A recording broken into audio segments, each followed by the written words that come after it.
Dicen que nada se pierde realmente. Y es cierto, descubramos algunos barcos congelados en el tiempo. El primero es más que fascinante. Se trata del naufragio de Anticitera. Es un barco comercial griego del siglo I a.C. Se encuentra en el lado este de la isla griega de Anticitera, en el punto de unión de los mares Egeo y Mediterráneo. Unos 2000 años después, en 1900, un grupo de buceadores griegos descubrió el naufragio. Se dirigían a Túnez, pero se vieron obligados a refugiarse de una tormenta en una isla cercana. Como no podían ir a ningún sitio, decidieron buscar esponjas hasta que el tiempo se calmara. Uno de los buzos halló el naufragio a una profundidad de unos 40 metros. Imagina que alguien va a buscar esponjas, pero que regresa a la superficie con tesoros arqueológicos. El capitán del barco habló con los funcionarios griegos y ellos enviaron 2 barcos a los restos. La operación de salvamento fue un éxito y los descubrimientos se encuentran ahora en el Museo Arqueológico Nacional de Atenas. Entre los hallazgos se encuentran 3 caballos de mármol de tamaño natural, joyas, monedas y cientos de obras de arte, incluida una estatua colosal de Hércules de 2 metros de altura. Entre estos tesoros, el efebo de Anticitera, una estatua de bronce de un hombre joven, fue el que más llamó la atención, ya que no responde a ningún modelo iconográfico conocido y no se conocen copias de su tipo. Sostenía un objeto esférico en la mano. Los estudiosos tienen diferentes teorías sobre quién podría ser esa persona, pero aún no hay consenso. Más de 70 años después, Jacques-Yves Cousteau y su equipo fueron a la zona y recuperaron cientos de artefactos más, así como los restos de 4 personas. También descubrieron un complejo conjunto de engranajes entrelazados, capaces de predecir el movimiento del Sol, la Luna y varios planetas. El mecanismo también puede indicar la hora de los eclipses solares y lunares con años de antelación. Piensa en este mecanismo de Anticitera como un primitivo calendario informático, ya sabes, para planificar eventos importantes como actividades agrícolas, rituales religiosos y los Juegos Olímpicos. Estos artefactos encontrados en los restos de Anticitera son algunos de los hallazgos más importantes de la arqueología moderna. El propio mecanismo de Anticitera ha cambiado nuestra percepción de los límites de la tecnología antigua. Tiene un diseño sofisticado y fue fabricado hace más de 1000 años. Incluso después de todos estos sorprendentes descubrimientos, los expertos creen que el lugar del naufragio permanece inexplorado en buena medida. Esto se debe principalmente a su ubicación y al paisaje del fondo marino sobre el que descansa el barco. El pecio es demasiado profundo para los buceadores, pero también demasiado poco profundo para usar algo como un sumergible. Un estudio realizado en el fondo marino en 2012 mostró evidencias de un segundo pecio a unos 250 metros al sur. Está claro que esta zona tiene mucho que ofrecer a la humanidad. ¿Qué habría pasado si esos recolectores de esponjas no hubieran viajado allí? Los científicos encontraron un barco naufragado en la Antártida, en el fondo del mar de Weddell, 107 años después de su hundimiento.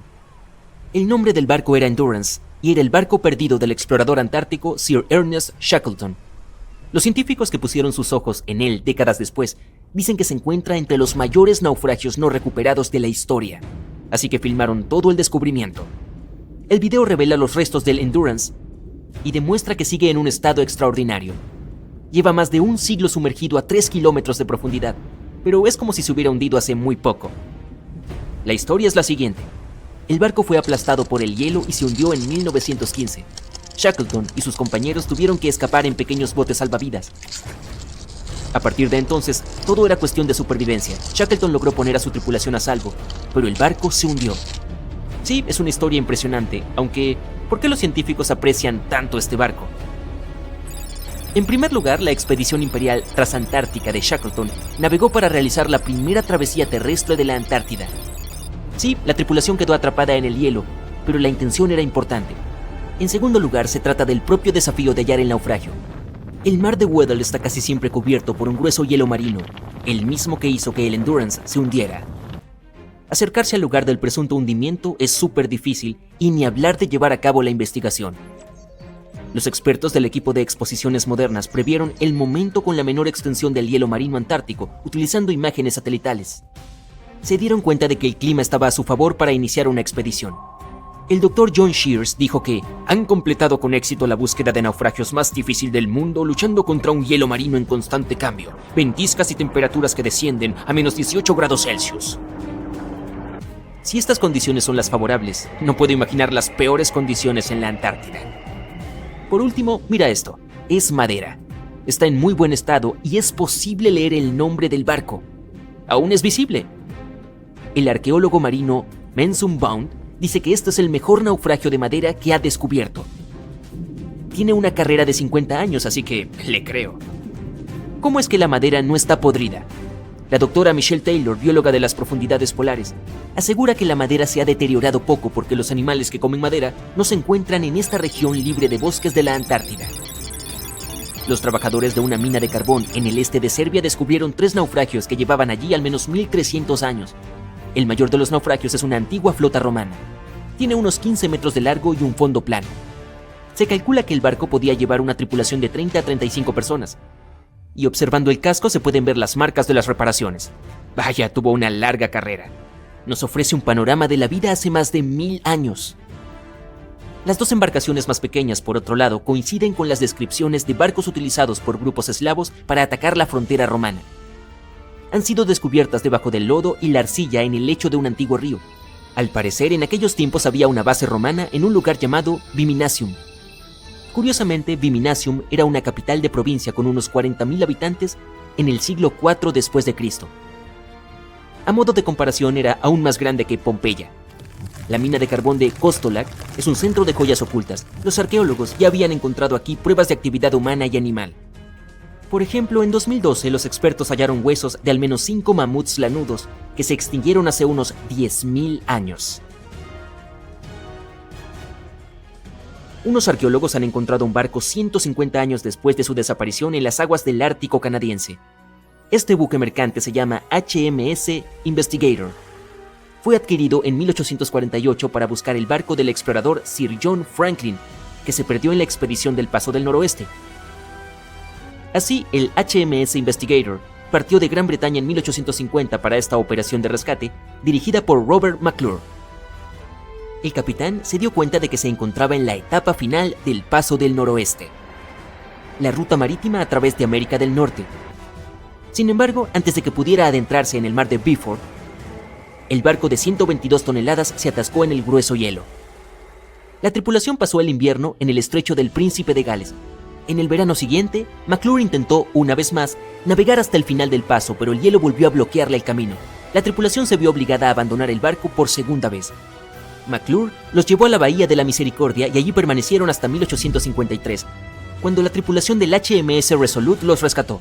Imagínalo, una tripulación de 60 personas tuvo que pasar 3 inviernos en el Ártico sin saber si sobrevivirían. Más tarde, el barco fue hallado en posición vertical a una profundidad de unos 11 metros.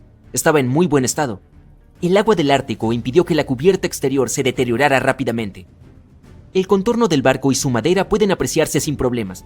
Además, los arqueólogos han descubierto artefactos en tierra abandonados por los marineros. Habían descargado todo antes de abandonar el Investigator. También han descubierto 3 tumbas de marineros y un naufragio de la Marina Británica en la zona.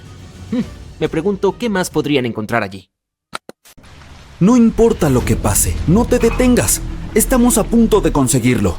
2 buscadores de tesoros están excavando la tierra congelada en un campo de maíz por la noche. Llueve intensamente, los rayos iluminan el cielo, pero estos 2 hombres siguen trabajando. Y ahora la pala golpea algo sólido. No puede ser, un cofre con un tesoro. Comienzan a cavar más rápido y encuentran una pieza del motor de un barco. ¿Qué es esto? Lejos de los mares y lagos, en algún lugar debajo de los campos de la ciudad de Kansas, hallaron un gigantesco barco hundido. ¿Cómo es posible? Ahora lo verás. Algunas personas pasan su vida buscando naufragios con tesoros bajo tierra. Uno de ellos es el explorador David Hawley. Ha estado buscando barcos hundidos lejos de los mares, ríos y océanos durante muchos años. Hace esto porque le gusta la sensación de aventura. Las bodegas de estos barcos a veces contienen cofres de oro, antigüedades y artefactos raros, y puedes conseguir mucho dinero por ellos. David dice que no es necesario adentrarse en el océano para encontrar un barco hundido. Pueden estar enterrados en tu patio trasero. Pero ¿por qué los barcos acaban bajo tierra entre campos, granjas y llanuras? Descubrámoslo usando el ejemplo del barco de vapor Great White Arabia. Según antiguos registros y recortes de periódicos, este barco transportaba alrededor de 200 toneladas de tesoros antes de hundirse en 1856. Muchos rumores y leyendas locales decían que el barco estaba oculto bajo tierra a unos pocos kilómetros al noreste de la ciudad de Kansas. Estaba allí porque la gente alteró deliberadamente el lecho y los canales del río Missouri en la segunda mitad del siglo XIX. Acercaron de manera artificial las orillas entre sí. Estrecharon el río para aumentar la velocidad del flujo, así los barcos podrían navegar mucho más rápido. En el siglo XIX, los barcos de vapor eran el medio de transporte de pasajeros y mercancías más popular. Antes de los ferrocarriles, extendieron la frontera occidental a través de los ríos Mississippi y Missouri y llevaron suministros a la gente. Por eso era tan importante aumentar la velocidad de su movimiento. Así, el 5 de septiembre de 1856, el Arabia navegaba por dicho estuario. Se encontró con un obstáculo que sobresalía del agua. Un trozo de madera inundó rápidamente el barco. Afortunadamente todos los pasajeros fueron evacuados, pero el vapor y su preciosa carga llegaron al fondo arenoso del Missouri en unos pocos minutos. Pasaron varios años, todos se olvidaron del barco. Durante este tiempo el curso del río Missouri había cambiado, pero el Arabia permanecía en el húmedo y fangoso fondo. El nivel del suelo se iba elevando y la tierra perdía humedad. Finalmente, muchas décadas después, se formó un campo de maíz sobre el naufragio. En los años 80, un granjero era dueño de esta zona y no tenía idea de lo que estaba escondido en su territorio. David Hawley estudió con cuidado la historia de los barcos hundidos de los Estados Unidos. Sabía que cientos de barcos de vapor habían terminado bajo el agua en todo Missouri, pero sobre todo le interesaba el Arabia, ya que había rumores de que estaba lleno de oro y otras cosas valiosas. Los campos de maíz de Kansas eran vastos, pero David Hawley sabía cómo buscar. En 1987 comenzó a trabajar. Primero, junto con su hermano y su padre, recogieron todos los recortes de periódicos antiguos que pudieron encontrar. No solo buscaban información sobre el vapor, sino también mapas del río Missouri. Rastrearon sus cambios históricos, verificaron las fechas e identificaron una amplia zona donde el vapor se hundió. A continuación, utilizaron pruebas electromagnéticas y otros estudios geológicos para analizar el suelo y encontrar el lugar correcto. Buscaron diferencias en la humedad y la densidad del terreno.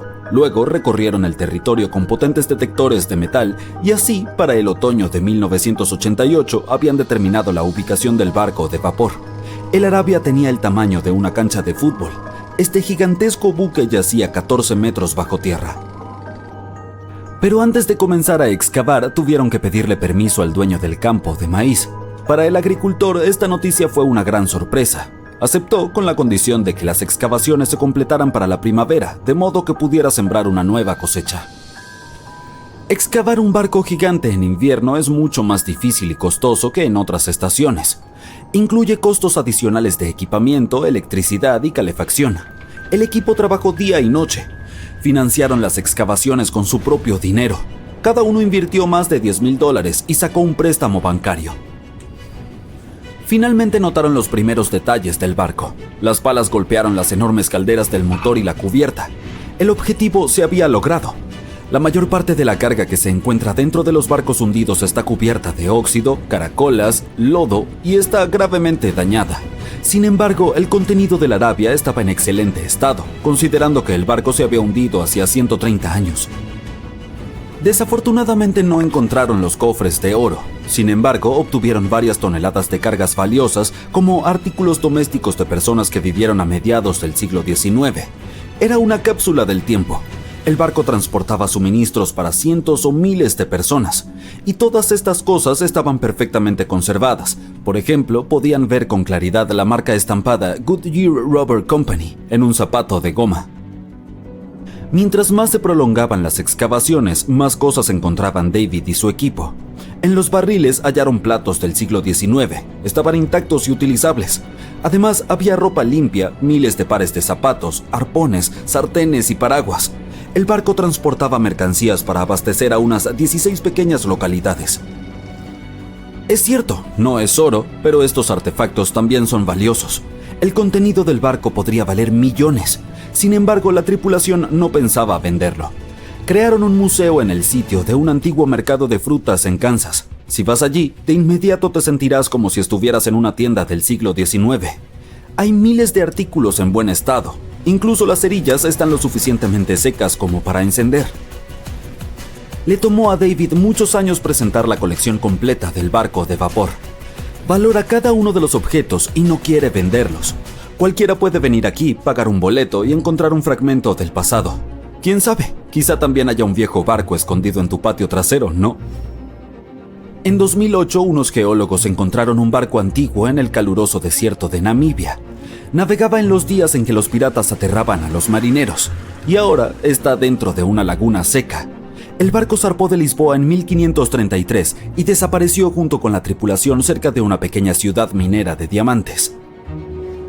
Después de casi 500 años, el casco estaba gravemente dañado. Solo quedaba el armazón del barco, pero el tesoro que estaba escondido dentro permaneció intacto. Estudiaron cuidadosamente el barco durante mucho tiempo, tratando de no arruinar nada. Y entonces, 5 días después, encontraron un gran cofre antiguo en la bodega. Al abrirlo cuidadosamente, hallaron monedas de oro. Así, el costo del barco se estimó en alrededor de $10 millones. La causa exacta del naufragio es desconocida, pero los expertos creen que el barco fue destruido por la carga pesada y el mal tiempo. Se hundió hasta el fondo, que después se convirtió en un desierto. Algunos encuentran un avión en su patio trasero, otros un barco, y un hombre halló en su casa un pasaje a una antigua ciudad secreta. Esto ocurrió en Turquía en 1963. El dueño del edificio decidió hacer reparaciones. Fue a su sótano y derribó la pared para convertir este lugar en una sala de estar. Y así, detrás de una pared, encontró un túnel que conducía al subsuelo. El hombre pensó que era algún tipo de cámara secreta. Bajó y se dio cuenta de que era mucho más que eso. Se trataba de una ciudad antigua de 18 pisos de profundidad. Fue construida entre los años 780 y 1180 como refugio ante desastres climáticos y la invasión de enemigos. Este lugar también oculta muchos túneles subterráneos que se extienden por varios kilómetros en distintas direcciones. Las personas podían llegar a la ciudad desde diferentes puntos utilizando pasajes secretos que conducían a estas rutas. La ciudad puede albergar a cerca de 20.000 residentes, ganado y toneladas de provisiones de alimentos. Los arqueólogos también han encontrado una capilla, escuelas, establos y cocinas públicas allí. A principios del siglo XX, en algún lugar de la costa de África Occidental, un buque de vapor alemán abandonaba el puerto. De repente, el tiempo empeoró. El barco entró en una espesa niebla y terminó encallado en un banco de arena cercano a la costa. Por suerte nadie resultó herido e incluso pudieron salvar su preciada carga. Pero el barco quedó atrapado en la arena para siempre. Y no estaba solo. Casi toda la costa occidental de Namibia se llama Costa de los Esqueletos. Si el nombre suena aterrador, es porque lo es. Esta línea de playa de 1570 kilómetros de largo es uno de los lugares más peligrosos de la Tierra. Las tribus bosquimanas creen que su deidad suprema hizo esta tierra cuando estaba enfadada. Los portugueses fueron los primeros europeos que pisaron Namibia en el siglo XV, y por supuesto, tampoco les gustó la Costa de los Esqueletos. Los exploradores portugueses pensaban que en esta tierra estaban las puertas del inframundo.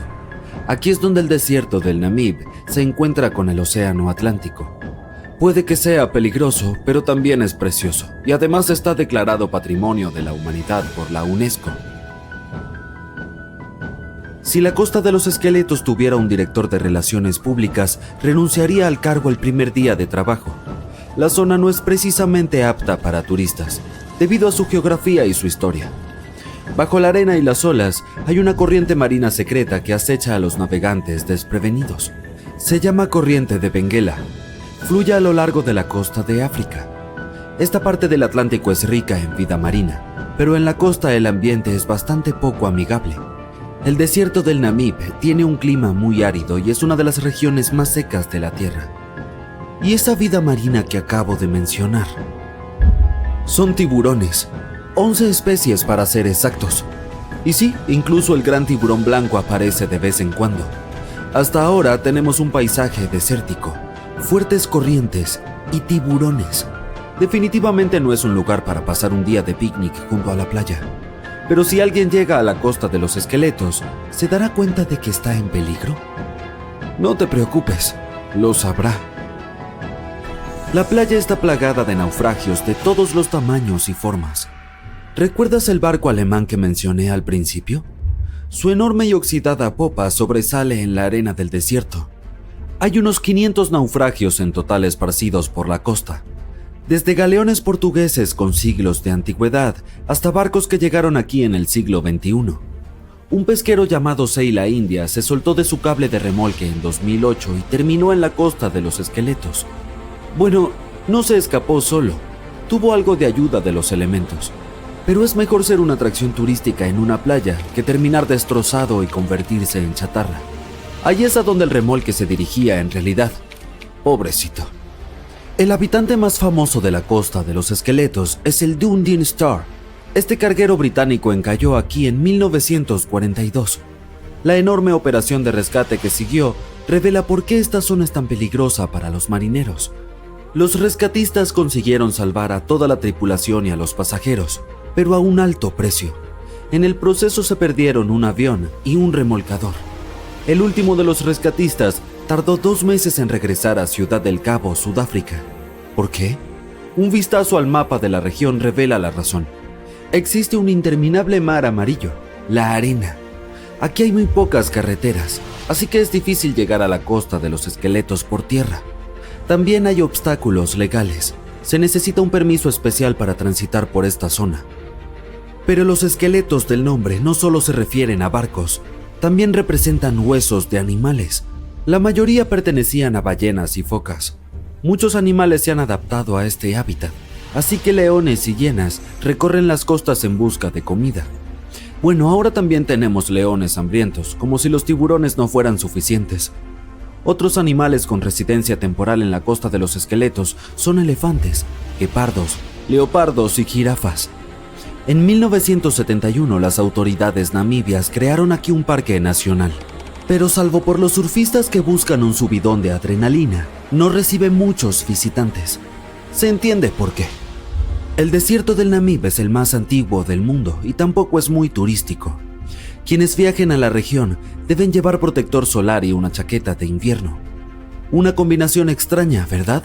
Bueno, no tanto si se piensa que durante el día las temperaturas se disparan por encima de los 45 grados centígrados. Por la noche, la temperatura del aire desciende por debajo del punto de congelación, es decir, 0 grados. Menuda montaña rusa climática. Y ese no es el peligro final. Sí, hay más. ¿Recuerdas cómo se perdió aquel barco alemán en la espesa niebla? No fue un hecho aislado. Debido al clima de la región, la niebla aparece con frecuencia. Los marineros deberían taparse los oídos, pero esta niebla es buena para la fauna. Es su única fuente de agua en el desierto del Namib. Los reptiles y mamíferos se han adaptado a este duro clima y utilizan la menor cantidad de agua posible. Arenas movedizas, niebla espesa, fuertes corrientes, leones y tiburones. No es lo que se suele poner en los folletos turísticos. Pero la costa de los esqueletos no es la única playa del planeta en la que no querrías pasar tus vacaciones. Te llevaré a Cape Tribulation, en Australia. La zona abarca unos 48 kilómetros cuadrados en el noroeste del continente, pero no es seca como la costa de los esqueletos. Forma parte de la selva tropical de Daintree. Aquí es la selva y no el desierto la que se encuentra con el océano. La playa de Cape Tribulation parece sacada de una postal, pero las apariencias engañan. ¿Australia? ¿Otra vez tiburones? No, aquí te esperan cocodrilos si decides darte un chapuzón en el mar. Son cocodrilos de agua salada, a los que se llama saltis. Es un bonito apodo para un reptil tan peligroso. Pero no están solos. La fauna parece tener un problema con los visitantes. De octubre a junio, las aguas que rodean Cape Tribulation se llenan de medusas de caja, también llamadas avispas de mar. Su veneno afecta al sistema cardiovascular humano. Si un nadador es tocado por una medusa, no tendrá tiempo de llegar a tierra para pedir socorro. El vinagre ayuda a neutralizar la picadura, por lo que conviene llevar una botella de repuesto en el equipaje. Los cocodrilos y las medusas suenan peligrosos, pero hay otro animal del que debes cuidarte. Se trata del jabalí. Puede sonar gracioso, pero no te reirás cuando te persiga uno por la playa. En Australia viven 21 millones de jabalíes. Son activos sobre todo de noche, lo que aumenta aún más el peligro de que uno de ellos se lance sobre ti en la oscuridad. La mejor defensa es correr en círculos. Los jabalíes no cortan bien las esquinas. Probablemente por eso no son muchos los que se dedican a las carreras. Cape Tribulation te tiene reservado un último peligro y no es un animal. Aquí hasta los árboles conspiran contra los visitantes. El árbol urticante tiene ese nombre por una buena razón. Si intentas agarrar una de sus hermosas bayas rojas, se defenderá. Sus púas son como pequeñas esquirlas de cristal. El efecto desagradable que producen en la piel dura un mes. Luego está el arbusto de la espera. Pero, ¿quién llama así a estas especies? Esta larga enredadera tiene pinches que te agarran y no te sueltan. Son tan fuertes que pueden tirar a un humano de un caballo. Tendrás que esperar a que alguien pase y te salve de este espinoso asaltante. Si estabas a punto de tachar esta playa australiana de la lista de vacaciones, espera un momento. Aquí el turismo está en auge. Las autoridades han restringido el acceso a todas las zonas peligrosas. Los visitantes se bañan en cascadas de ensueño rodeados de una exuberante vegetación. Incluso hay cuerdas para columpiarse. Esta sí que es una playa en la que uno puede relajarse. Si te pidiera que nombraras el naufragio más famoso de todos los tiempos, elegirías el Titanic, ¿verdad? El océano Atlántico, la esperanza de una nueva vida, desgarradoras historias de amor. Tenía todo para convertirse en un éxito en taquilla. Pero supongo que nunca has oído hablar del SS Princess Alice, que se hundió en las aguas residuales del río Támesis, llevándose consigo entre 600 y 700 vidas. La vida en el Londres victoriano del siglo XIX no era fácil, en especial para la clase trabajadora. Sin embargo, el transporte público asequible y los días festivos bancarios lo hacían un poco más llevadero. La gente podía escaparse a la costa en tren o en un barco de recreo, aunque solo fuera por un día. Sheerness, en la isla de Sheppey, Kent, comenzó como un fuerte bajo el reinado de Enrique VIII y luego se convirtió en un bullicioso pueblo con un astillero. Cuando inauguraron una estación de tren en 1863, se convirtió en un destino principal para excursionistas y veraneantes. Paseos marítimos, muelles encantadores y un montón de actividades divertidas junto al mar. Lo tenía todo. Un poco tierra adentro, a lo largo del río Támesis, se encontraban los jardines de Rusherville. Estos contaban con campos de tiro con arco, boleras, laberintos, lagos, senderos en acantilados e incluso un bazar floral. Además, había un aviario, una fosa para osos y el esqueleto de una ballena perdida que había tomado un rumbo equivocado.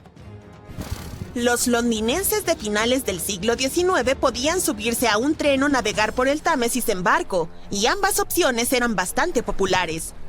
Pero el 3 de septiembre de 1878, muchas más personas de lo habitual optaron por el barco. Lo eligieron como primera opción después de que un tren de pasajeros colisionara con vagones de carga en Kent y se llevara la vida de 5 personas. El río les pareció una forma más segura de viajar. Una de las embarcaciones disponibles para el viaje era el SS Princess Alice. El barco de ruedas de paletas fue lanzado por primera vez en 1865 en la costa oeste de Escocia. Su nombre original era Bute y era utilizado como ferry por los pasajeros de la compañía de ferrocarriles de Wemyss Bay. Un par de años después, fue vendido y renombrado en honor a la tercera hija de la reina Victoria. Luego, fue vendido nuevamente y apodado el barco del Shah, cuando transportó al Shah de Persia por el Támesis hasta Greenwich en 1873. El barco había pasado por varias alteraciones en su vida útil. Recibió nuevas calderas y mamparos estancos. La Junta de Comercio lo había inspeccionado y lo había declarado seguro. En el año de su último viaje, se le permitió oficialmente transportar hasta 936 pasajeros entre Londres y Gravesend en aguas tranquilas. El día de la tragedia, el Princess Alice estaba en lo que se llamaba un viaje a la luz de la luna río abajo desde Swan Pier, cerca del puente de Londres, hasta Sheerness, Kent, y de regreso. El viaje no era costoso, por lo que la mayoría de los pasajeros eran de clase trabajadora. También había una banda musical a bordo para animar a los navegantes.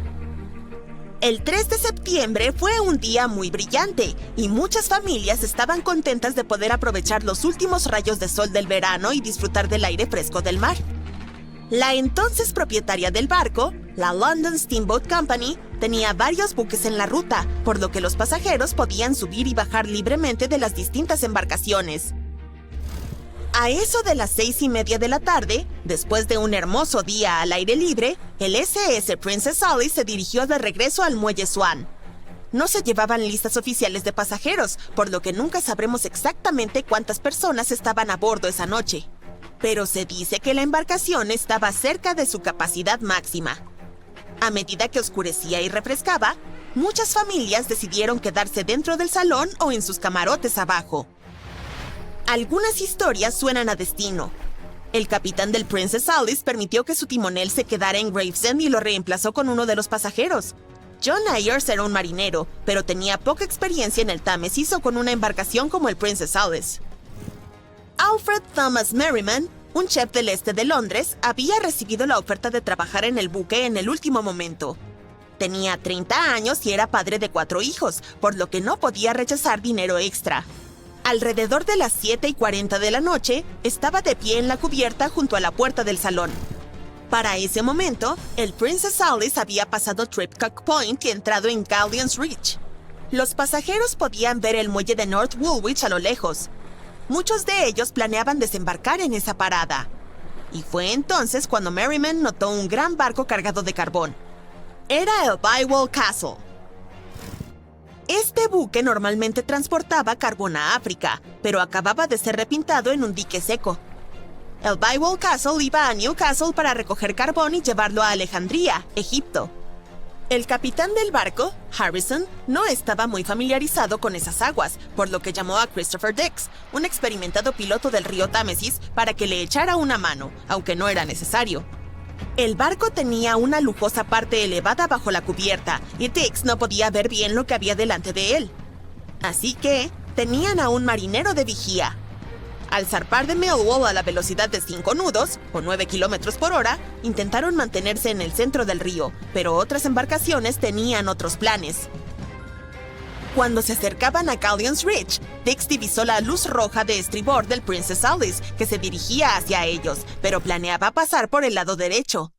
Al mismo tiempo, Grinstead, el capitán del Princess Alice, iba contra la corriente del río en un intento de encontrar aguas tranquilas en el lado sur. Ajustó su rumbo, dirigiéndose hacia la trayectoria de Bywell Castle. Ambas tripulaciones se dieron cuenta de que se dirigían a una colisión. Dix intentó evitarla y hasta ordenó máxima reversa en los motores, pero ya era demasiado tarde.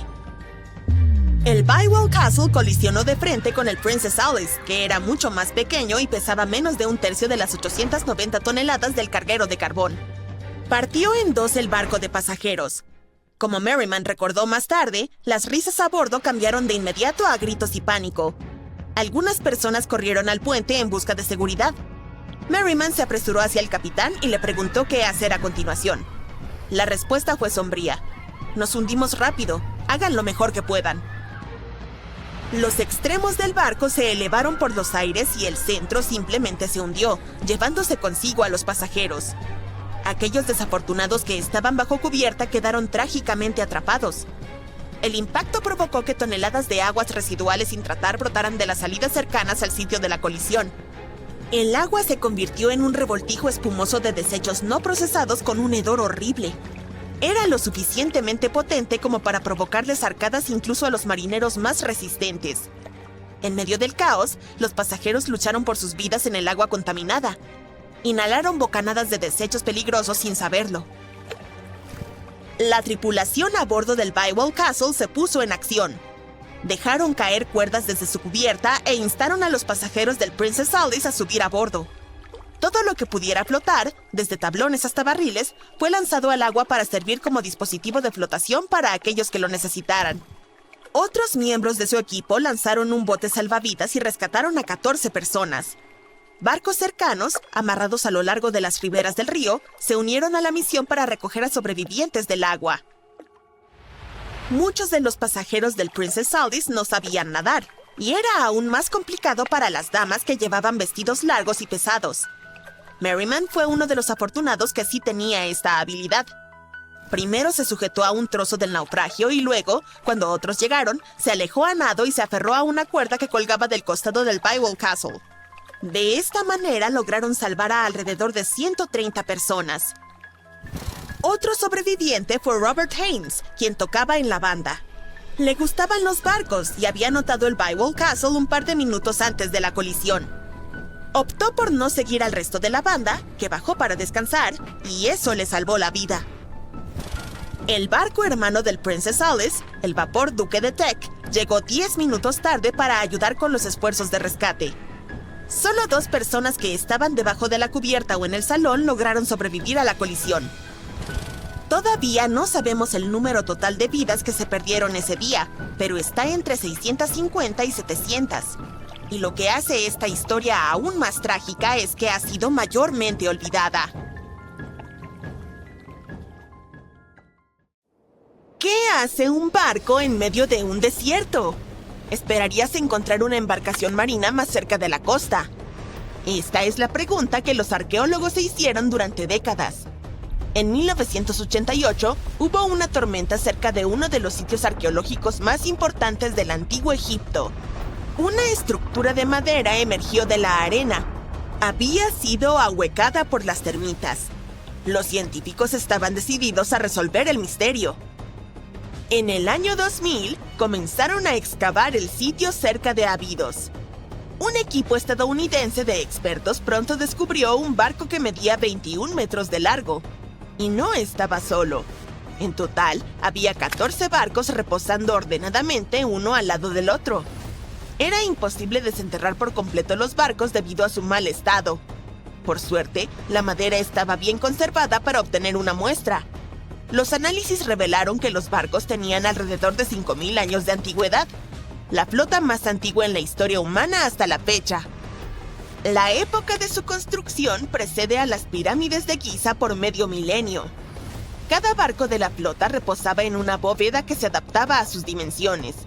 La sala tenía 1/3 del tamaño de una cancha de tenis. Tenía muros de ladrillo de barro que presentaban más de 120 dibujos de barcos. Los antiguos egipcios los grabaron en paredes encaladas que estaban excelentemente conservadas. Los científicos han conocido estas misteriosas cámaras desde hace más de un siglo. Un arqueólogo británico, Arthur Wiggle, se topó con una estructura extraña al oeste del río Nilo. Su equipo logró vislumbrar las paredes interiores. Lamentablemente, una sección del techo colapsó, por lo que tuvieron que cancelar la exploración. Los investigadores abandonaron el sitio, pero su ubicación permaneció en los mapas. La posición de los barcos primero llevó a los científicos a pensar que descansaban sobre un banco del poderoso Nilo. Pero había un problema con esta teoría. Hoy en día, el río fluye casi 11 kilómetros al oeste de Abidos.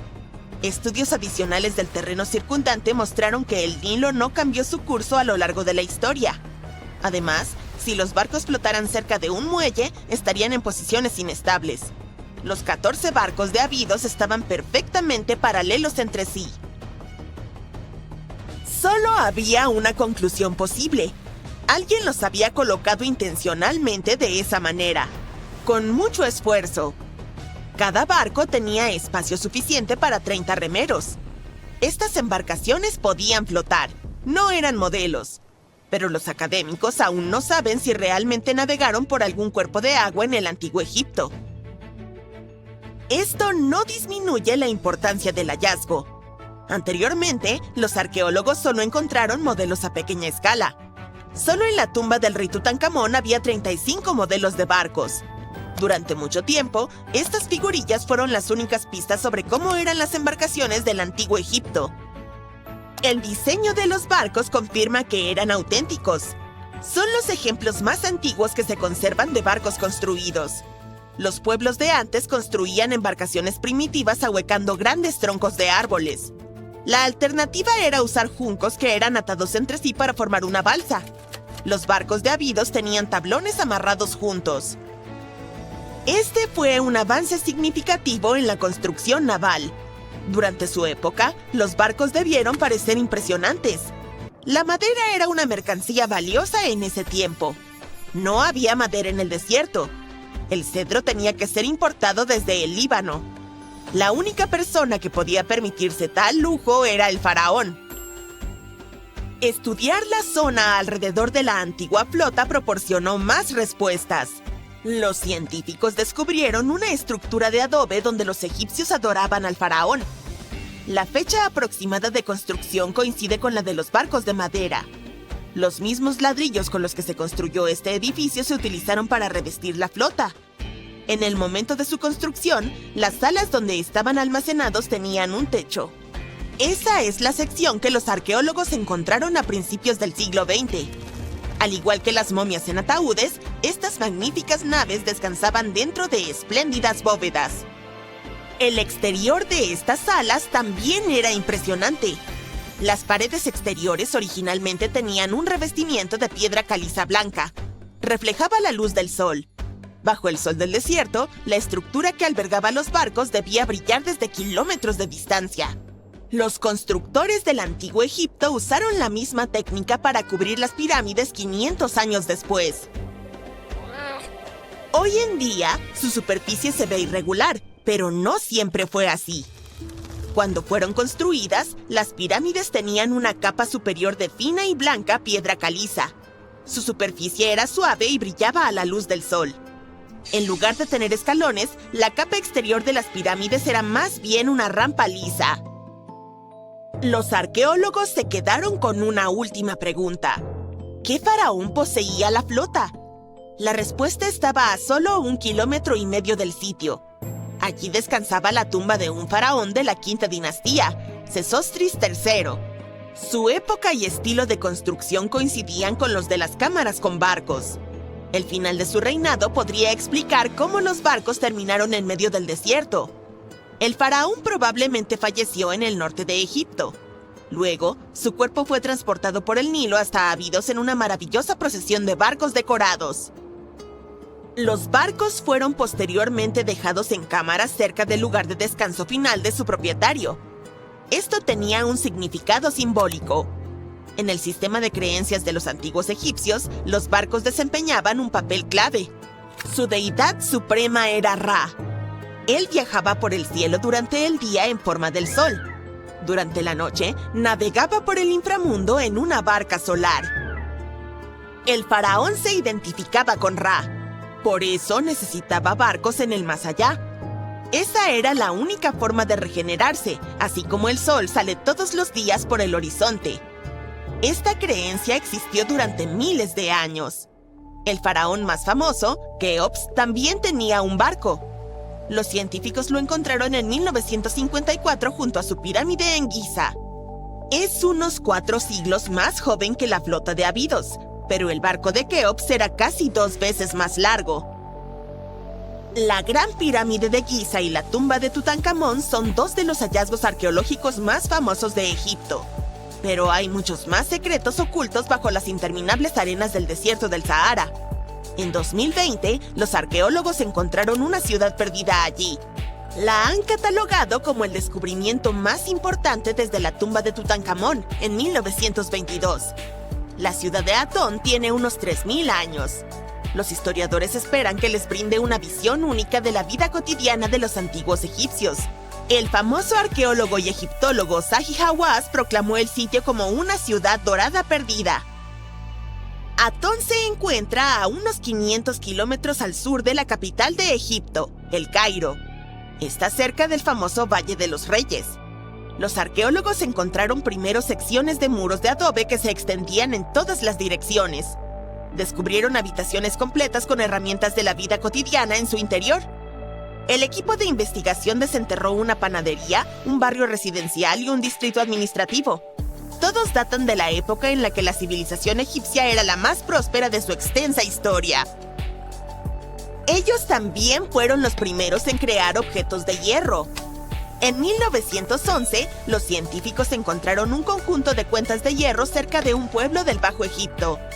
Estos son los artefactos de hierro más antiguos conocidos. El descubrimiento es, literalmente, de otro mundo, ya que los fabricaron moldeando un fragmento de un meteorito. Las 9 cuentas fueron en su momento parte de un collar ornamentado.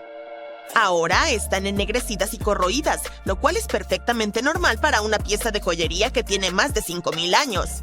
Consisten en una aleación de hierro y níquel. Los investigadores quedaron impresionados por la habilidad de los joyeros antiguos que procesaron las cuentas.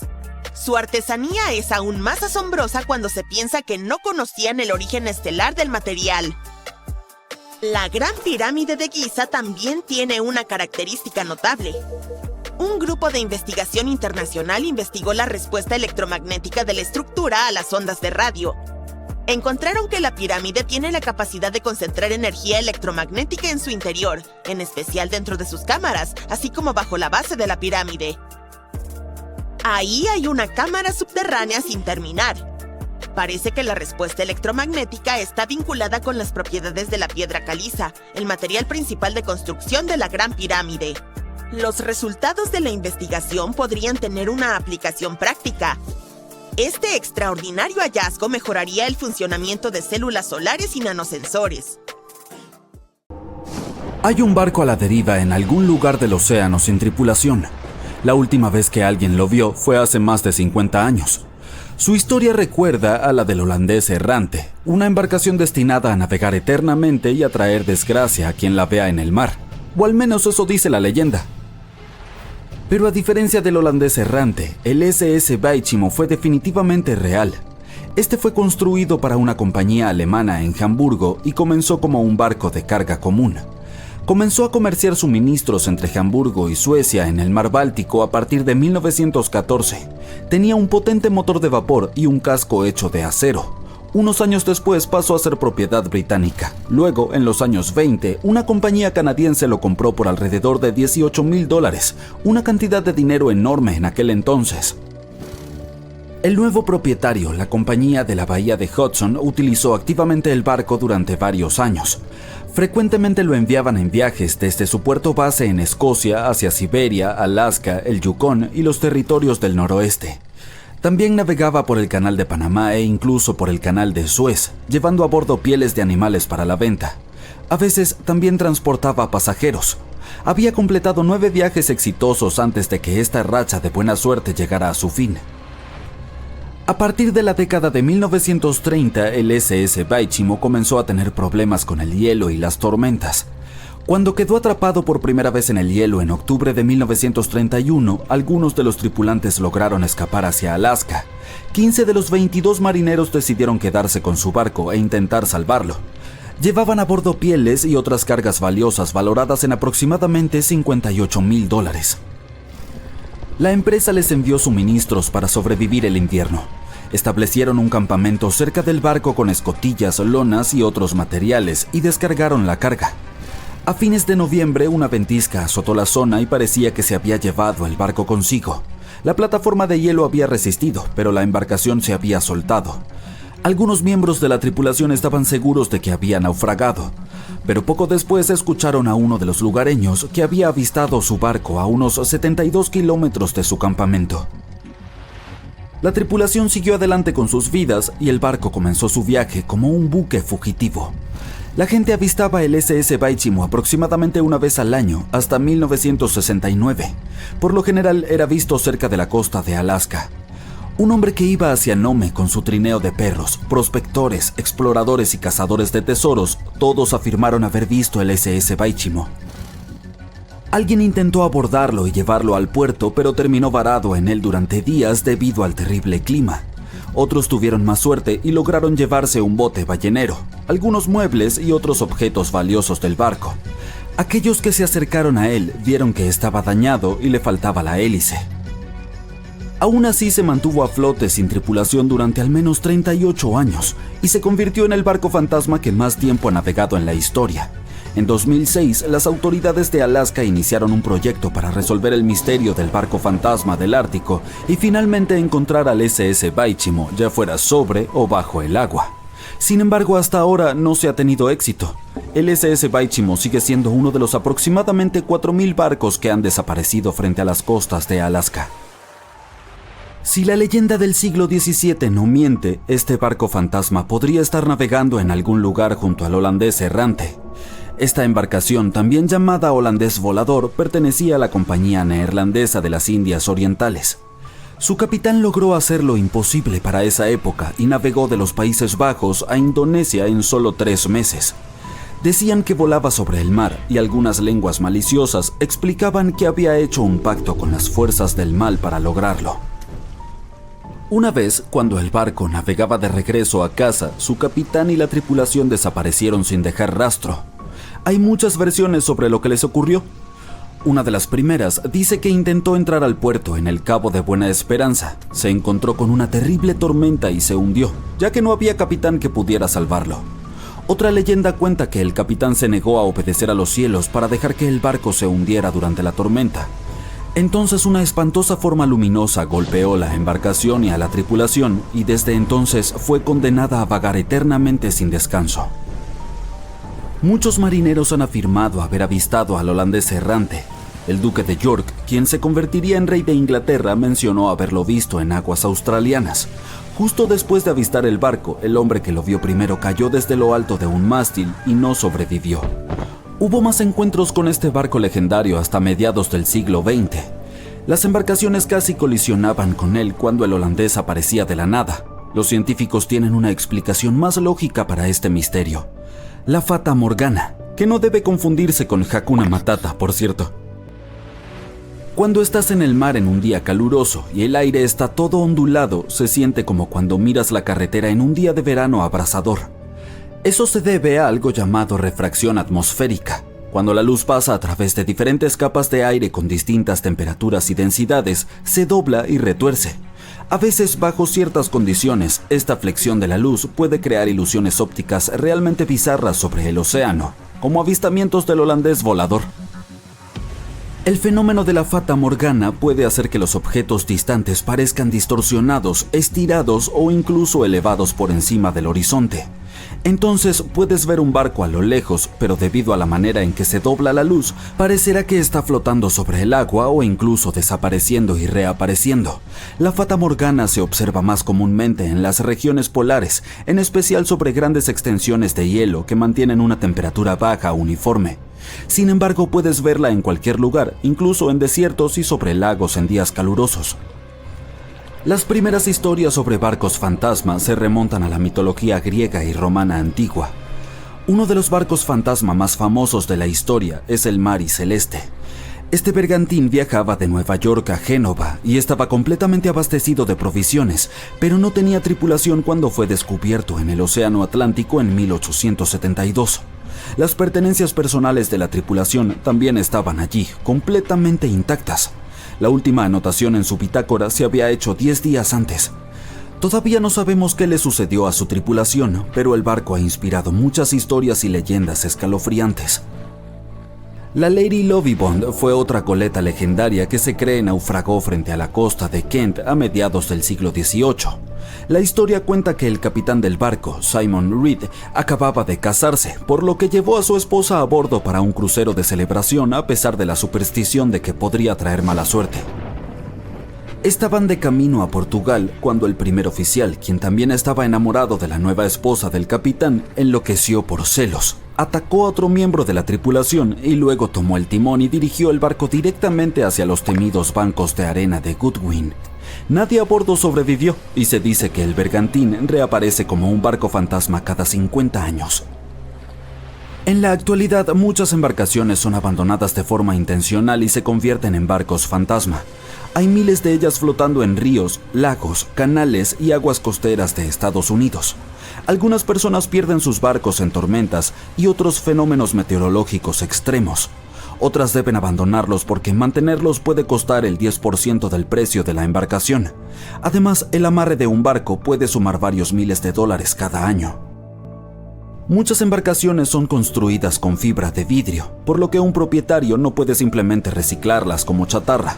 Por lo tanto, cuando quieren deshacerse de ellas, a menudo las amarran a un muelle y se escabullen, las dejan flotando lejos de la costa o intentan hundirlas.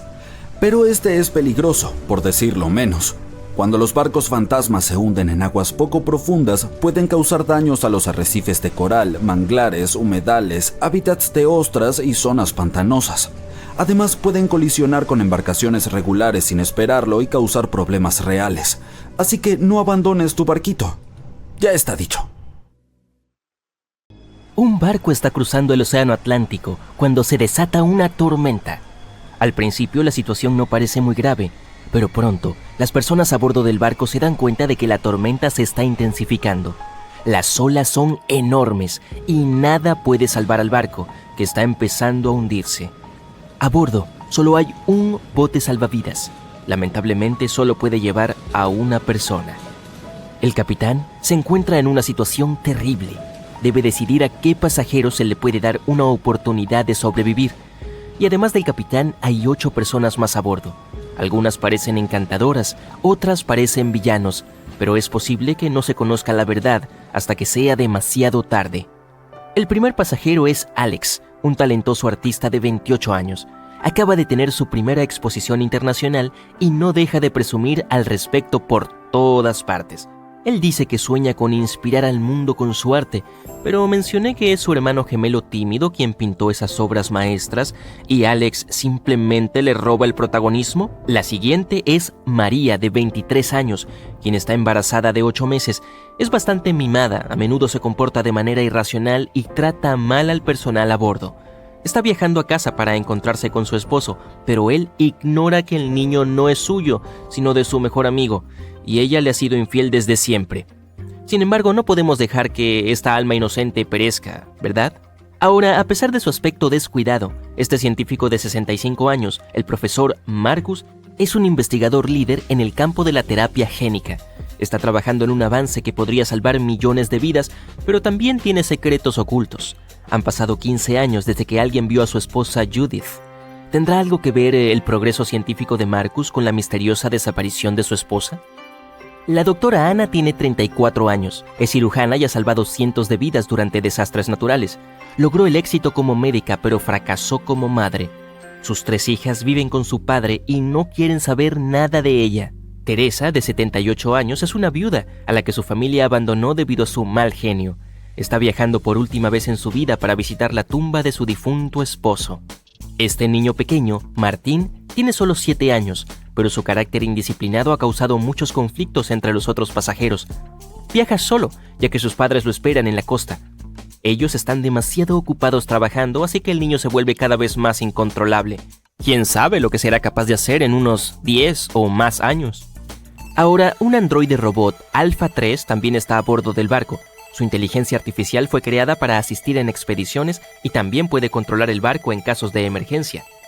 Y la última pasajera es Emilia. Esta mujer hermosa y encantadora tiene 30 años. Vive a costa de hombres ricos y mayores y tiene suficiente dinero como para quemar billetes.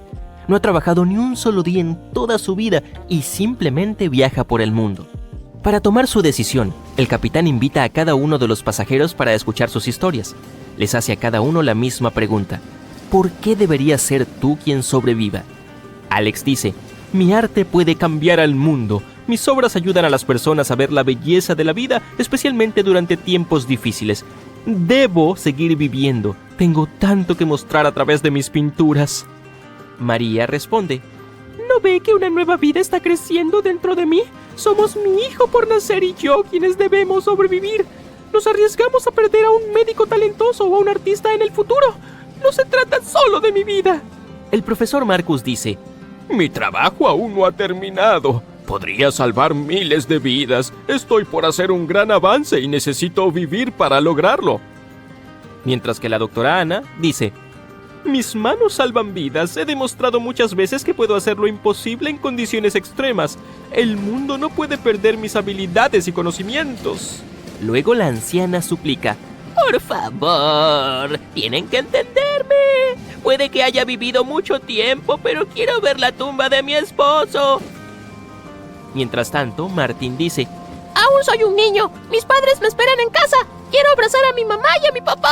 Luego, Alpha 3 afirma que fue creado para servir y ayudar a las personas. Su capacidad para analizar situaciones y tomar decisiones racionales en situaciones de crisis puede utilizarse para prevenir futuros desastres.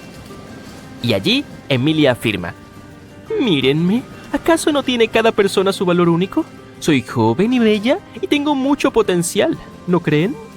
El capitán está desesperado. ¿Cómo puede él, un simple mortal, decidir quién debe vivir y a quién debe quitarle esa oportunidad? Después de caminar de un lado a otro en su cabina y golpear las paredes con sus puños, decide evaluar el valor de los pasajeros y ver cuán útiles son. Alex puede influir en la sociedad a través de su arte, brindando inspiración para miles de personas que verán sus obras maestras, pero nadie sabe hasta dónde puede llevarlo su ego. Además, recuerda quién es el verdadero artista. Salvar a María significa salvar a su hijo no nato, pero por más cínico que pueda sonar, la contribución de estas 2 vidas al futuro de la sociedad no está garantizada. ¿Qué pasa si ese niño crece y se convierte en un criminal? El profesor Marcus ciertamente puede proporcionar beneficios significativos a la sociedad mediante su investigación científica, pero él no es joven. ¿Qué pasa si no vive lo suficiente como para terminar su trabajo? Ahora la doctora Anna es cirujana. Ya ha salvado muchas vidas y continuará haciéndolo en el futuro. Su habilidad para brindar asistencia médica inmediata en situaciones críticas la convierte en una de las candidatas más valiosas para la supervivencia, ya que puede salvar vidas de manera directa y constante. Al mismo tiempo, es una madre terrible y eso influirá en la vida de sus hijas. Teresa es historia y experiencia viva, pero lamentablemente su capacidad para seguir contribuyendo a la sociedad es limitada. En palabras simples, ella ya es mayor y no podemos saber cuánto tiempo le queda. Ahora Martín se encuentra en una situación similar. Tiene el potencial para llevar una vida larga y productiva, pero su contribución inmediata a la sociedad es limitada. Su supervivencia depende del potencial de contribución futura, que es difícil de estimar en este preciso momento. Alpha 3 puede proporcionar asistencia técnica valiosa y soporte funcional. Sin embargo, como robot, no contribuye directamente al bienestar humano. En cuanto a Emilia, a pesar de su belleza, sus logros son mínimos. Por otro lado, solo sale con personas adineradas y poderosas y, por lo tanto, tiene mucha influencia en la sociedad por sí misma. Ahora, desde la perspectiva de cuánto beneficio puede aportar cada uno de los pasajeros, salvar a la doctora Anna parece ser una de las elecciones más lógicas. Sus conocimientos y sus habilidades pueden salvar muchas vidas en el futuro, lo que significa el mayor bien para el mayor número de personas. Pero veamos la elección del capitán. Al final, después de escuchar a todos los pasajeros y ante la presión del tiempo, el hombre decide salvar a Emilia. ¿Puedes adivinar por qué tomó una decisión tan inesperada? Escribe tu respuesta en los comentarios. También puedes pausar el video para pensarlo bien. Muy bien, supongo que estás listo para que se revele la respuesta. Verás, a pesar de que cada pasajero presentó argumentos muy convincentes sobre por qué deberían ser salvados, al capitán le conmovió especialmente el encanto y la atracción de Emilia, y aunque había candidatos más lógicos en términos de utilidad y humanismo, el capitán sucumbió a sus sentimientos y preferencias personales, lo que influyó en su decisión. Sí, este acertijo ilustra que en la vida real las personas a menudo toman decisiones basadas en sus simpatías y preferencias en lugar de en la lógica o en el beneficio público. Esto se debe a que las emociones y las relaciones personales pueden tener una gran influencia en nuestra percepción de las situaciones y en la toma de decisiones. Aquí tienes un ejemplo real. Los gerentes de recursos humanos tienden a elegir a los candidatos que les agradan o con quienes tienen intereses comunes, y no importa que otros candidatos puedan tener experiencia o habilidades más adecuadas. Este fenómeno es conocido como el efecto de similitud. Y ahora tengo una pregunta importante para ti. ¿A qué pasajero salvarías? Comparte tu elección en los comentarios, pero me gustaría recordarte que no hay una respuesta correcta. En 1945, 5 aviones TBF Avenger despegaron para realizar un ejercicio de entrenamiento de rutina alrededor del Triángulo de las Bermudas. En medio del ejercicio, los aviones fueron alcanzados por una intensa lluvia y fuertes vientos, a pesar del pronóstico de tiempo despejado. Los pilotos se desorientaron extremadamente y llamaron por radio a la base para informar que su equipo de navegación había dejado de funcionar. Lo último que escuchó la base fue: "Cuando un avión tenga menos de 37 litros de combustible, bajaremos todos juntos". Y luego, silencio. Los 5 aviones y sus 14 tripulantes nunca más fueron vistos ni se volvió a oír de ellos. En su primer viaje al Nuevo Mundo en 1492, Cristóbal Colón navegó por el Triángulo de las Bermudas. Informó que una noche, cuando estaba en la cubierta del barco, notó que aparecía una luz gigante en la distancia, diferente a todo lo que había visto antes. Colón miró su brújula en busca de dirección, pero esta emitía lecturas erráticas. Es posible que hayas notado que el Triángulo de las Bermudas no aparece en ningún mapa mundial. Esto se debe a que las instituciones oficiales se niegan a reconocer que el área realmente existe. Una teoría popular sugiere que las olas rebeldes son responsables de muchas desapariciones. Los científicos las llaman olas de tormenta extremas. Ocurren cuando diferentes patrones climáticos suceden al mismo tiempo y causan olas grandes e inesperadas. Los testigos dicen que parecen gigantescas paredes de agua. Estas olas podrían explicar por qué los barcos se hunden rápido y sin dejar rastro. El Triángulo de las Bermudas tiene un clima bastante intenso e inestable. Las tormentas se acumulan rápida e inesperadamente y desaparecen poco después. Si parpadeas es posible que te lo pierdas. Esto podría explicar por qué se emiten pocas señales de socorro. Los pilotos y los marineros nunca ven venir el cambio de clima. Nadie sabe exactamente cuántos barcos y aviones han desaparecido en el Triángulo de las Bermudas. La estimación aproximada es de 50 barcos y 20 aviones. La mayoría de las veces, las desapariciones no tuvieron explicación y nunca se han encontrado restos. Otra extraña teoría que intenta resolver el misterio del Triángulo de las Bermudas pertenece a Charles Berlitz. Insiste en que el área es el hogar de la ciudad perdida de la Atlántida. Los barcos y aviones desaparecidos y el mal funcionamiento del equipo, según él, fueron causados por rayos de energía emitidos por unos cristales especiales que alimentan la Atlántida. Si bien esto suena tonto, la teoría de Berlitz fue lo suficientemente convincente como para que más de 20 millones de personas compraran su libro en todo el mundo.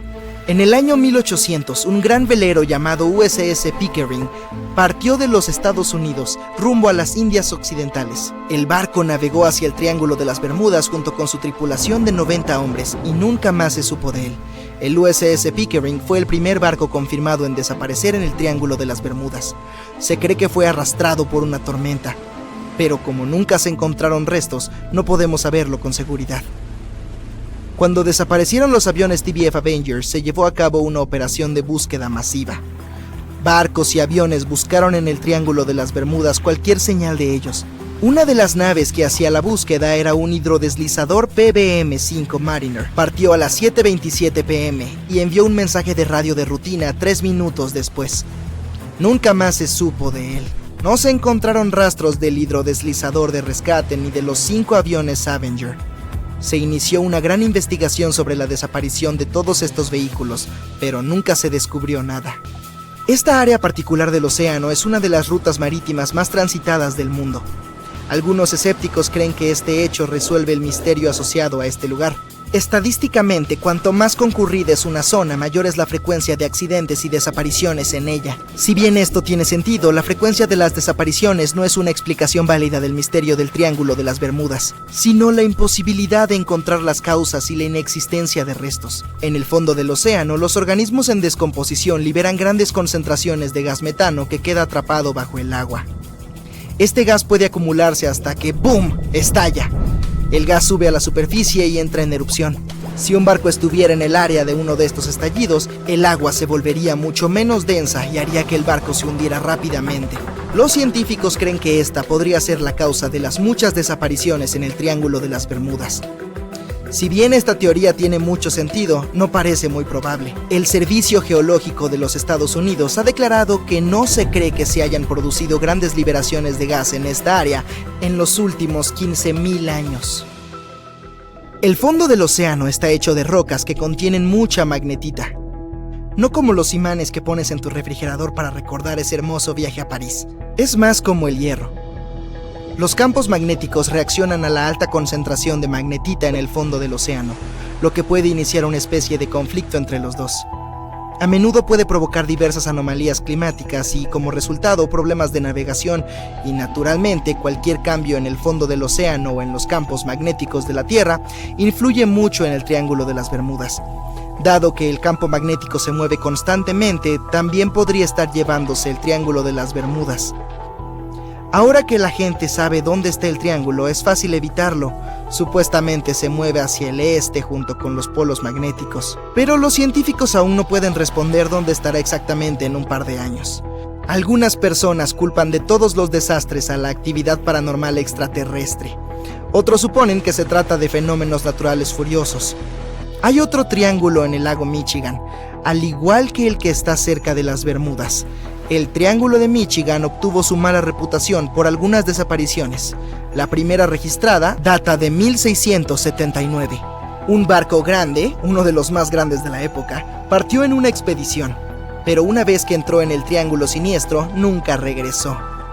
Mucho después, un avión desapareció en este triángulo. Los cielos suelen estar muy despejados ahí, pero en 1883 algunas personas presenciaron cosas anormales en el área. Afirman haber visto grandes bloques de hielo cayendo del cielo, y la tripulación incluso logró salvar uno como prueba contundente. Mientras tanto, un área misteriosa en el Océano Pacífico tiene otro triángulo siniestro, frente a la costa sur de Japón, no muy lejos de Tokio. Hay un mar donde muchos barcos conocieron su final. Desaparecieron sin dejar rastro. Lo llaman el Triángulo del Dragón. Algunos científicos creen que la causa de las anomalías son los cambios ambientales. También hay una concentración muy alta de hidratos de metano en el fondo del océano en el área del Triángulo del Pacífico. Te estás desviando de tu rumbo original, navegando en la dirección equivocada. El mar Caribe, salpicado de pequeñas islas, está cerca del triángulo. El lecho marino aquí no es profundo, así que ahora el barco está atascado en un bajío y no tienes idea de dónde estás. Si este fuera el siglo XXI, el capitán del barco podría llegar a la costa usando GPS y otra navegación moderna. Pero lo más interesante es que la brújula funcionaría correctamente esta vez, ya que el polo norte magnético hace tiempo que no coincide con el verdadero en el territorio del Triángulo de las Bermudas. La línea agónica está en algún lugar lejos de aquí. Hoy en día no hay problemas con la navegación, pero por alguna razón aquí es donde desaparecen los barcos. De hecho, no solo aquí, a lo largo del océano Atlántico hay lugares donde desaparecieron muchos más. El Triángulo de las Bermudas ni siquiera está entre los primeros 10 de tales lugares. Una de las principales razones por las que muchos barcos se pierden aquí es que una de las rutas marítimas más populares del Atlántico pasa por el Triángulo de las Bermudas. Y cuantos más barcos hay en un lugar, más naufragios habrá. Es cuestión de simple probabilidad. Otras teorías dicen que hay una grieta espaciotemporal en esta región. Barcos y aviones caen en esta grieta y terminan en el pasado o en el futuro. Pero por alguna razón, no hay una sola prueba de este mito. No hay motivo para pensar que la grieta esté escondida en algún lugar de ahí. La base de una civilización extraterrestre se encuentra en el Triángulo de las Bermudas. Los visitantes de otras galaxias roban barcos junto con la tripulación para que nadie encuentre sus restos.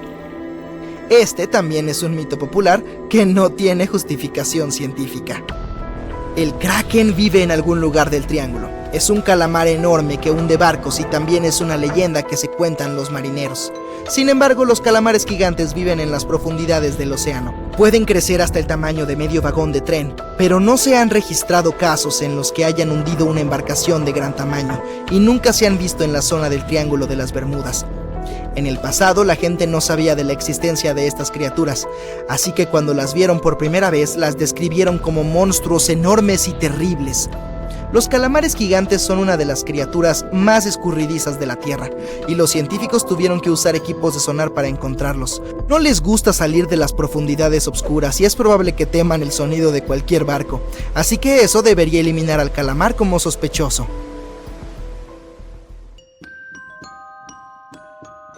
Corría el año 1854 y el SS Arctic, el transatlántico de pasajeros más rápido de su época, partía para cruzar el Atlántico.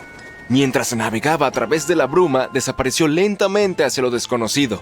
Collins Line era una compañía naviera estadounidense que se fundó en 1818 y comenzó a comerciar en el transporte transatlántico en 1835.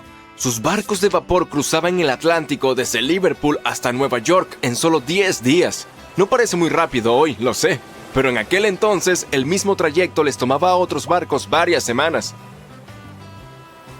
Ligeros en el agua con sus cascos de madera, propulsados por una potente máquina de vapor, esos barcos eran la opción favorita de muchas personas de alto perfil. ¿Qué podría salir mal con una nave tan avanzada?, pensaban.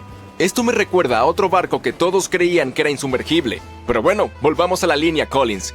Llegó a ser un verdadero líder en las rutas transatlánticas con solo otro competidor, Cunard's Line. Era una compañía británica que también aspiraba a ser la fuerza principal a través del paso del Ártico. En 1835 la compañía recibió un nuevo barco que viajó a Liverpool y regresó a Nueva York con el mayor cargamento jamás visto hasta ese momento. A partir de entonces, la línea Collins fue creciendo cada vez más. Parecía que solo le esperaban grandes éxitos. Desafortunadamente, sus lujosos barcos se volvieron muy costosos por la cantidad de carbón que usaban. La enorme fuerza de los motores, sumada a los débiles cascos de madera, hacía que requirieran muchas reparaciones después de cada viaje. Entonces, cada traslado terminaba siendo muy costoso, pero como los barcos eran seguros y tenían una gran reputación, la gente estaba dispuesta a pagar el precio y la empresa no entró en crisis. Habían logrado algo que nadie había conseguido antes. Como dije, sus barcos cruzaban el Atlántico en 10 días, y Edward Collins, el dueño, estaba muy decidido a mantener el ritmo. Sus 5 barcos superaban a la flota de Cunard, de solo 3. Este gran adelanto le brindó más atención. Aunque los barcos de Cunard eran más lentos con sus cascos de hierro, todavía daban ganancias, sin importar cuán lento navegaran. Entre los barcos de Collins, el Arctic, el tercero en ser lanzado, era el más grande, con 86 metros de largo y 2 motores de vapor de palanca lateral, cada uno con 1000 caballos de fuerza. Las ruedas de paletas hacían 16 revoluciones por minuto cuando estaban a toda velocidad.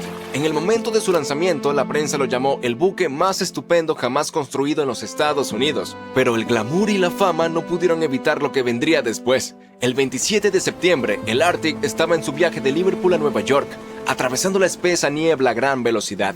Es posible que en ese momento, después de 4 años de viajes récord, la tripulación se sintiera demasiado confiada en las capacidades del barco.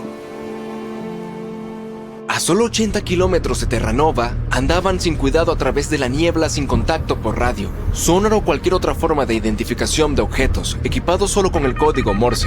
Un barco más pequeño, el SS Vesta, que operaba como nave de pesca, a menudo trabajaba en Terranova.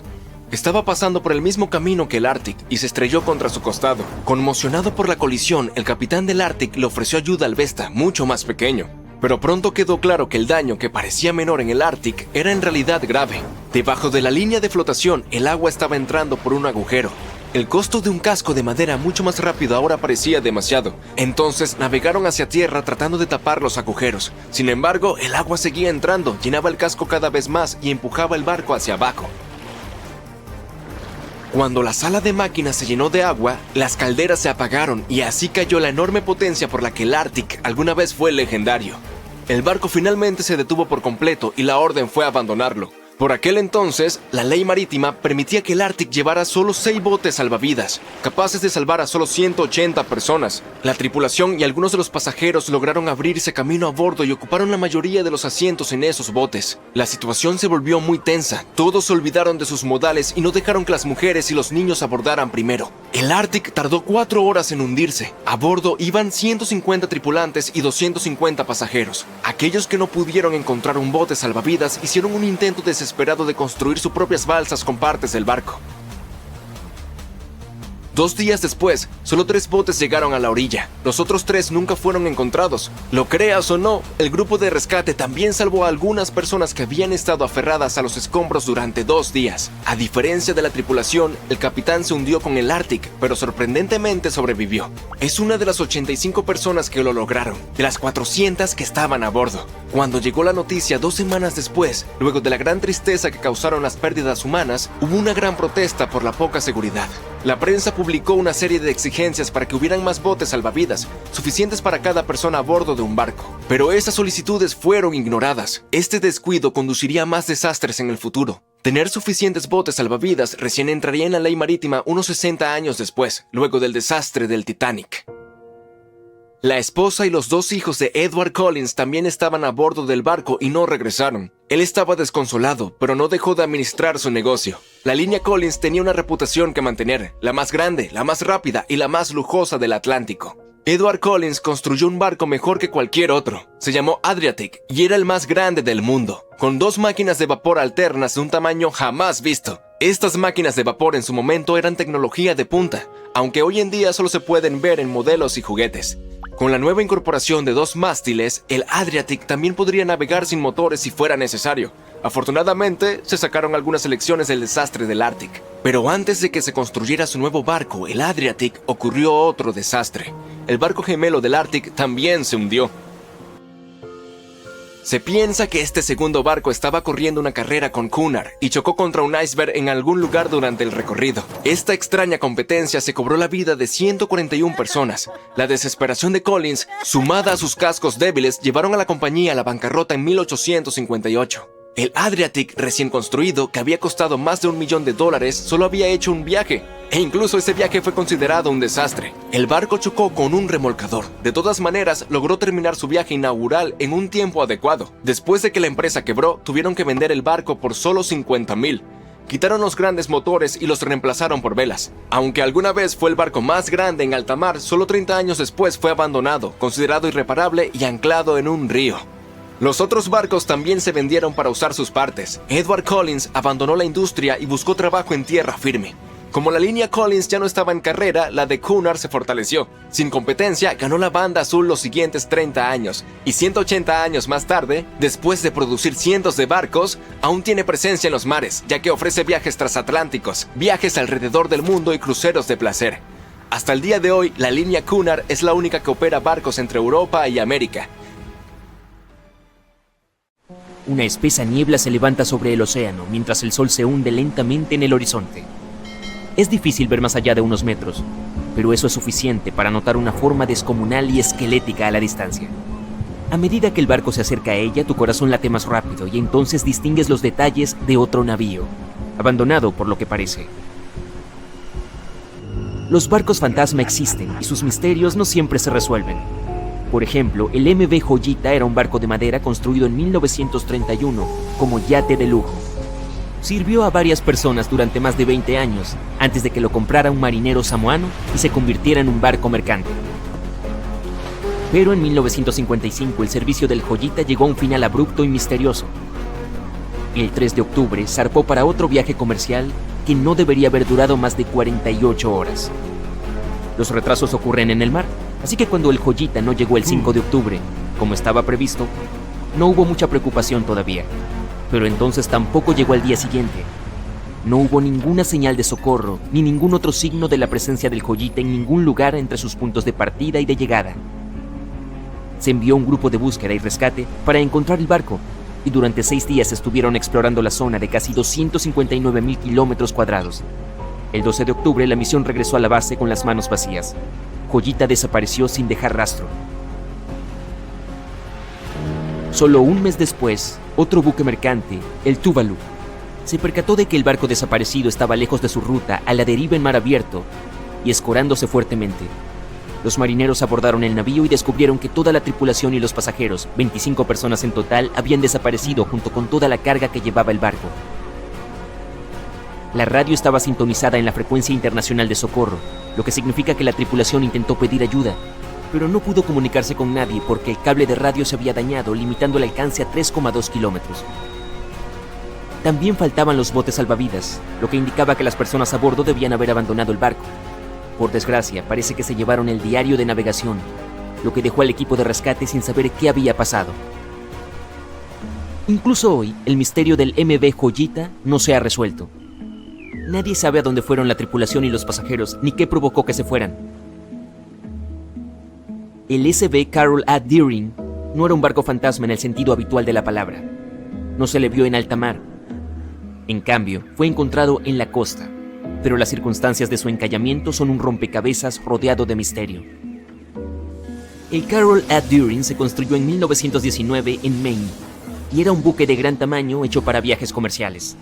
Por desgracia, a pesar de su elevado costo de construcción, solo había prestado servicio durante un año antes de su último viaje. 19 de julio de 1920. El barco viajaba de Puerto Rico a Río de Janeiro vía Newport News para entregar un cargamento de carbón. Estaba casi a mitad de camino hacia su destino final cuando el capitán cayó gravemente enfermo. La tripulación regresó para dejarlos a él y a su hijo y para sustituirlo. El viaje transcurrió sin incidentes, pero cuando llegó a Barbados en diciembre para reabastecerse, hubo extraños ánimos entre la tripulación. El primer oficial no parecía estar contento con el nuevo capitán.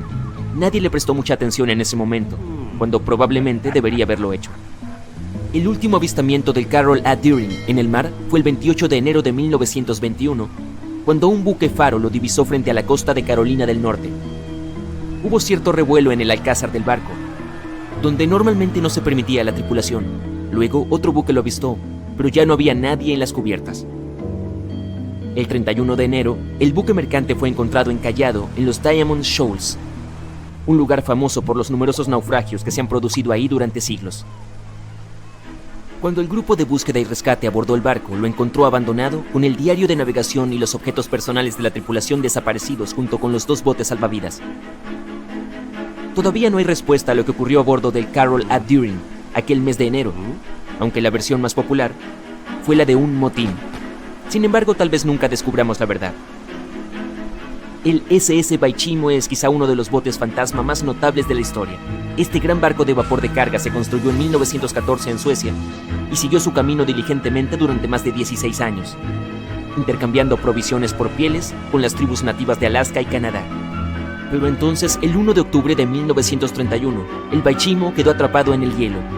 Al principio parecía que la tripulación podría esperar y continuar su ruta, porque el barco se liberó en un par de días. Pero en menos de una semana volvió a quedar atrapado, esta vez definitivamente. En una semana más se envió un grupo de rescate para recoger a 22 de los tripulantes, mientras que otros 15 se quedaron atrás para esperar durante el invierno si era necesario y recuperar el barco. Pero un mes más tarde, después de que una fuerte ventisca azotara su campamento, los marineros salieron de sus refugios y descubrieron que el barco había desaparecido. Por suerte, unos días más tarde, un cazador nativo les dijo que el Baichimo no se había perdido todavía. Lo había visto a unos 72 kilómetros de donde estaban posicionados. Consiguieron localizarlo, pero decidieron que no sobreviviría al invierno. Así que tomaron la carga más valiosa de su bodega y lo abandonaron. Aunque se equivocaron, el SS Baichimo sobrevivió a ese invierno y a muchos otros que le siguieron. Cuando el hielo se rompió, se alejó por sí solo, a la deriva por las costas de Canadá y Alaska. Hubo numerosos avistamientos del barco fantasma, a veces a la deriva en mar abierto y otras atrapado de nuevo en el hielo. La gente intentó abordarlo y salvarlo, pero las condiciones meteorológicas o la falta de equipo siempre se lo impidieron. El SS Baichimo fue visto por última vez por los nativos de Alaska en 1969, 38 años después de su abandono. Se desconoce qué fue de él posteriormente. La historia del SS Orang Medan es una de las más desconcertantes y angustiosas historias de barcos fantasmas del siglo XX. Ni siquiera se sabe con certeza si existió. No estaba registrado en Lloyd's Shipping, el registro internacional de buques, lo que lo convierte en un cuento chino o en un buque que evitó ser registrado oficialmente por razones turbias. En cualquier caso, los relatos sobre lo que le ocurrió varían. Según la mayoría de los informes, este transportaba una carga desconocida en aguas indonesias cuando recibió una llamada de socorro de otro barco en las proximidades. El oficial de guardia escuchó un mensaje de SOS, pero su contenido es diferente según los relatos. El mensaje no se repitió y la tripulación del Medan no respondió a ningún intento de contactar con él. El barco que recibió la llamada de socorro se apresuró a rescatarlo, pero no llegó al buque hasta el día siguiente, cuando ya estaba a la deriva y ligeramente escorado. Cuando los socorristas subieron al barco, comprobaron que ninguno de los tripulantes había sobrevivido. Sin embargo, faltaba un bote salvavidas, lo que implicaba que había al menos un miembro de la tripulación que había logrado escapar. Lo que ocurrió con el resto de las personas a bordo sigue siendo un misterio hasta el día de hoy. Sin embargo, no hay datos concretos sobre esta historia, por lo que es posible que nunca lleguemos a saber si el SS Orang Medan fue un barco real y no una cosa de ficción. SB Sebrina era una barcaza de 3 mástiles construida en 1873 para viajes comerciales fluviales en Sudamérica. Sirvió durante más de 4 décadas, demostrando ser un barco fuerte y fiable. Más tarde fue trasladado a Europa, donde siguió cumpliendo bien su cometido. Pero entonces, en octubre de 1917, el Sebrina zarpó a un viaje regular, solo para ser encontrado en tierra varios días después. Misteriosamente, aunque estaba perfectamente intacto, toda la tripulación de 5 personas y el capitán habían desaparecido. No hay pruebas directas ni datos concretos sobre lo que realmente ocurrió aquel día. La teoría más convincente es que la tripulación fue arrastrada de la cubierta a causa de una explosión submarina, y luego el barco siguió adelante sin ella. Pero la verdad, como siempre, sigue siendo desconocida.